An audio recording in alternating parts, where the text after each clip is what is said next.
नमस्कार दोस्तों, जय माता दी। दोस्तों, मैं हेमलता उपाध्याय आप सभी का अपने चैनल पर बहुत बहुत स्वागत करती हूँ। दोस्तों, माता रानी का आशीर्वाद आप और आपके पूरे परिवार पर बना रहे।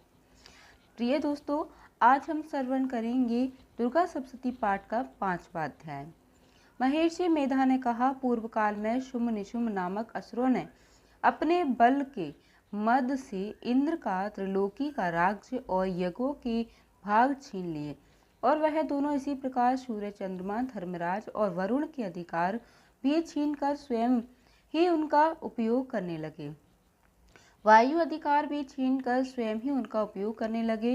वायु और अग्नि का कार्य भी वही करने लगे और इसके पश्चात उन्होंने जिन देवताओं का राज्य छीना था उनको अपने अपने स्थान से निकाल दिया। इस तरह से अधिकार छीने हुए दैत्यों द्वारा निकाले हुए देवता अपराजिता देवी का स्मरण करने लगे कि देवी ने हमको वर दिया था कि मैं तुम्हारी संपूर्ण विपत्तियों को नष्ट करके रक्षा करूंगी। ऐसा विचार कर सब देवता हिमालय पर गए और भगवती विष्णु माया की स्तुति करने लगे। देवताओं ने कहा, देवी को नमस्कार है, शिव को नमस्कार है, प्रकृति और भद्रा को नमस्कार है। हम लोग रौद्र, नित्या और गौरी को नमस्कार करते हैं। ज्योतिष नामयी, चंद्र रूपिणी व सुख रूपा देवी को निरंतर नमस्कार है। शरणागत का कल्याण करने वाली वृद्धि और सिद्धि रूपा देवी को हम बार बार नमस्कार करते हैं और नैऋति राजाओं की लक्ष्मी तथा सर्वाणी को नमस्कार करते हैं। दुर्गा को दुर्ग स्थलों पर पार करने वाली दुर्गपारा को सारा सर्व कारिणी ख्याति कृष्ण और धूम्र देवी को सदैव नमस्कार है। अत्यंत सौम्य तथा अत्यंत रौद्र रूपा को हम नमस्कार करते हैं, उन्हें हमारा बारंबार प्रणाम है। जगत की आधारभूत कृति देवी को बार बार नमस्कार करते हैं। जिस देवी को प्राणी मात्र विष्णु माया कहते हैं उसको नमस्कार है, उसको नमस्कार है, उसको नमस्कार है। जो देवी संपूर्ण प्राणियों में चेतना कहलाती है उसको नमस्कार है, उसको नमस्कार है, उसको नमस्कार है। जो देवी संपूर्ण प्राणियों में बुद्धि रूप से स्थित है उनको नमस्कार है, उनको नमस्कार है, उनको नमस्कार है। जो देवी सब प्राणियों में निद्रा रूप से विराजमान है उनको नमस्कार है, उनको नमस्कार है, उनको नमस्कार है। जो देवी संपूर्ण प्राणियों में क्षुधा रूप से विराजमान है उनको नमस्कार है, उनको नमस्कार है, उनको नमस्कार है। जो देवी संपूर्ण प्राणियों में छाया रूप से स्थित है उसको नमस्कार है, उनको नमस्कार है, उनको नमस्कार है। जो देवी सब प्राणियों में शक्ति रूप से स्थित है उसको नमस्कार है, उसको नमस्कार है, उसको नमस्कार है। जो देवी संपूर्ण प्राणियों में तृष्णा रूप से स्थित है उसको नमस्कार है, उसको नमस्कार है, उसको नमस्कार है। जो देवी सब प्राणियों में शांति रूप से स्थित है उसको नमस्कार है, उसको नमस्कार है, उसको नमस्कार है। जो देवी सब प्राणियों में जाति रूप से स्थित है उसको नमस्कार है, उसको नमस्कार है, उसको नमस्कार है। जो देवी सब प्राणियों में लज्जा रूप से स्थित है उसको नमस्कार है, उसको नमस्कार है, उसको नमस्कार है। जो देवी संपूर्ण प्राणियों में श्रद्धा रूप से स्थित है उसको नमस्कार है, उसको नमस्कार है, उसको नमस्कार है। जो देवी संपूर्ण प्राणियों में कांति रूप से स्थित है, जो देवी सब प्राणियों में लक्ष्मी रूप से स्थित है उसको नमस्कार है, उसको नमस्कार है, उसको नमस्कार है। जो देवी संपूर्ण प्राणियों में व्रती रूप से स्थित है उसको नमस्कार है, उसको नमस्कार है, उसको नमस्कार है। जो देवी सब प्राणियों में स्मृति रूप से विराजमान है उसको नमस्कार है, उसको नमस्कार है, उसको नमस्कार है। जो देवी सब प्राणियों में दया रूप से स्थित है वह उसको नमस्कार है, उसको नमस्कार है, उसको नमस्कार है। जो देवी सब प्राणियों में तुष्टि रूप से स्थित है उसको नमस्कार है, उसको नमस्कार है, उसको नमस्कार है। जो देवी संपूर्ण प्राणियों में मात्र रूप से स्थित है उसको नमस्कार है, उसको नमस्कार है, उसको नमस्कार है।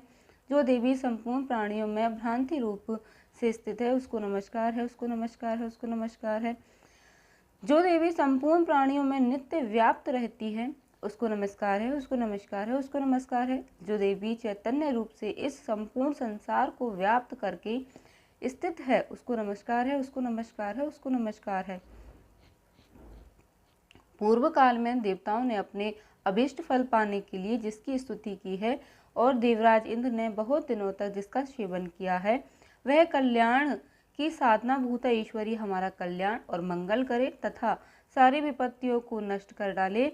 असुरों के सताए हुए हम संपूर्ण देवता उस परमेश्वरी को इस समय नमस्कार करते हैं तथा जो भक्ति पूर्वक स्मरण किए जाने पर तुरंत ही सब विपत्तियों को नष्ट कर देती है, वह जगदम्बा इस समय भी हमारा मंगल करके हमारी समस्त विपत्तियों को दूर करे। महर्षि मेधा ने कहा, हे राजन, इस प्रकार जब देवता स्तुति कर रहे थे तो उसी समय पार्वती देवी गंगा में स्नान करने के लिए आई थी। तब उनके शरीर से प्रकट होकर शिवा देवी बोली, शुंभ दैत्य के द्वारा स्वर्ग से निकले हुए और निशुंभ हारे हुए यह देवता मेरी स्तुति कर रहे हैं। पार्वती के शरीर से अंबिका निकली थी, इसलिए उसको संपूर्ण लोक में कौशिकी कहती हैं। कौशिकी के प्रकट होने के पश्चात पार्वती देवी के शरीर का रंग काला हो गया और वह हिमालय पर रहने वाली कालिका देवी के नाम से प्रसिद्ध हुई।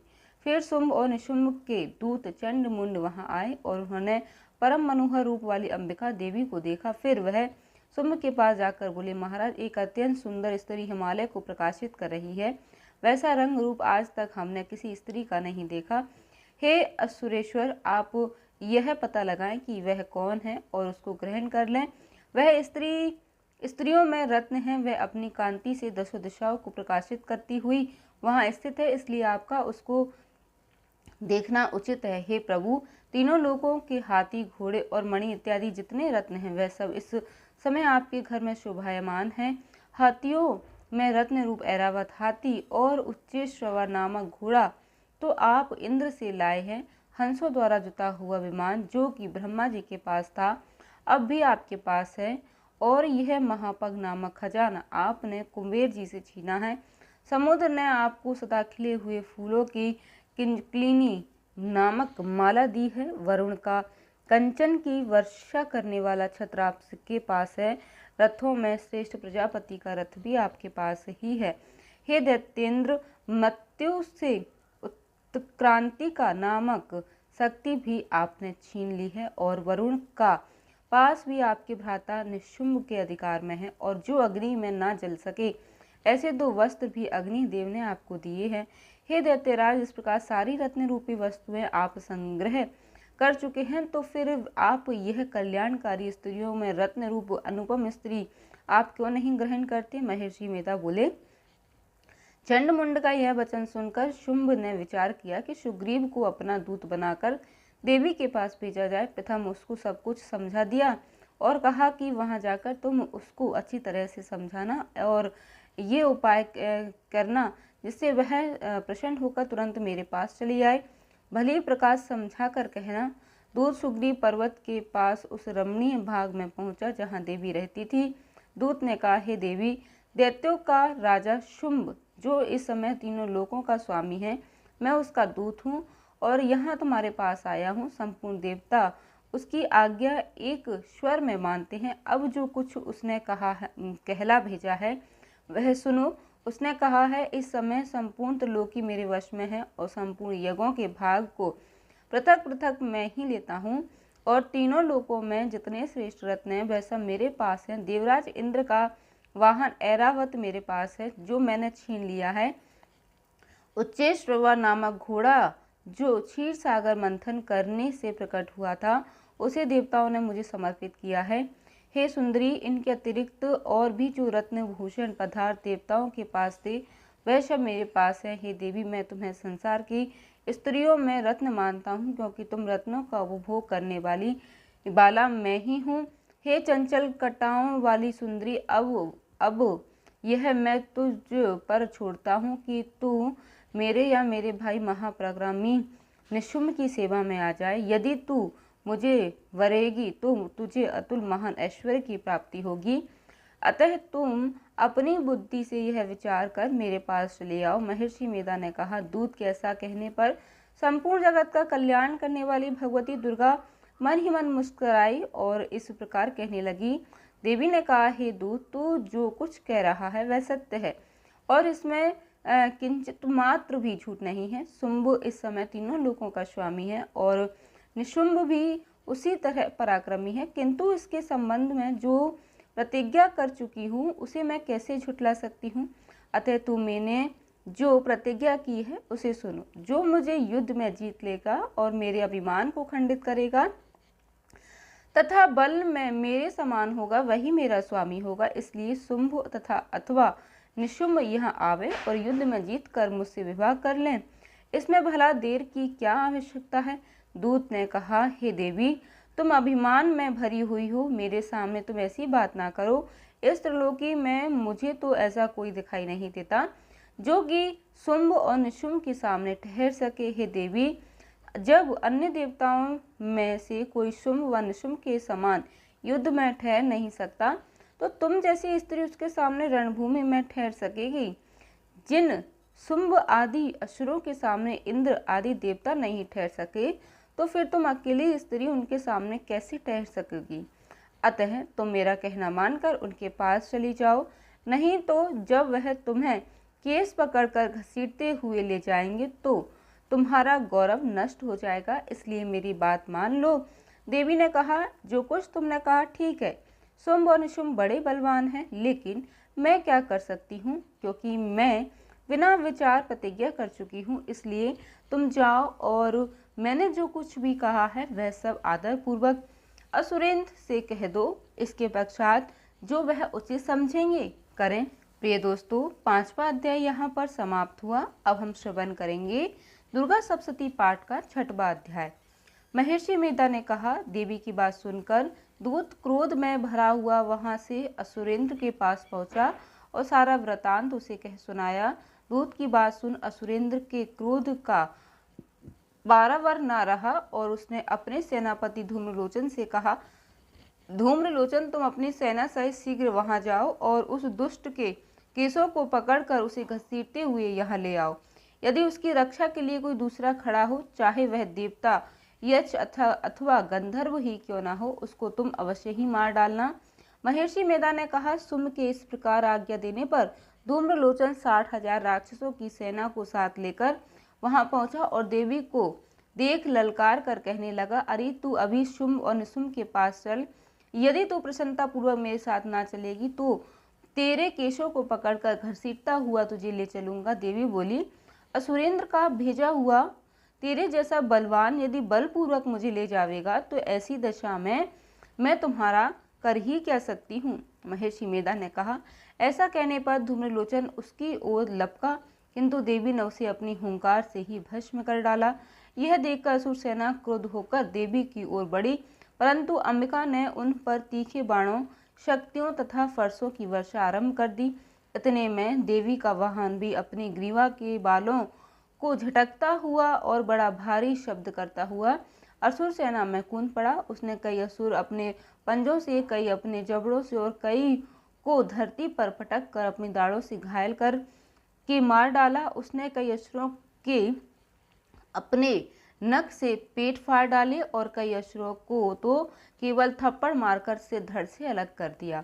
कई असुरों की भुजाएं और सिर तोड़ डाले और गर्दन के बालों को हिलाते हुए उसने कई असुरों को पकड़कर उनके पेट फाड़कर उनका रक्त पी डाला। इस प्रकार देवी के उस महाबलवान सिंह ने क्षण भर में असुर सेना को समाप्त कर दिया। शुंभ ने जब यह सुना कि देवी ने धूम्रलोचन असुर को मार डाला है और उसके सिंह ने सारी सेना का संहार कर डाला, तब तो उसको बड़ा क्रोध आया। उसके मारे क्रोध के होंठ फड़कने लगे और उसने चंड तथा मुंड नामक महाअसुरों को आज्ञा दी, हे चंड, हे मुंड, तुम अपने साथ एक बड़ी सेना लेकर वहां जाओ और उस देवी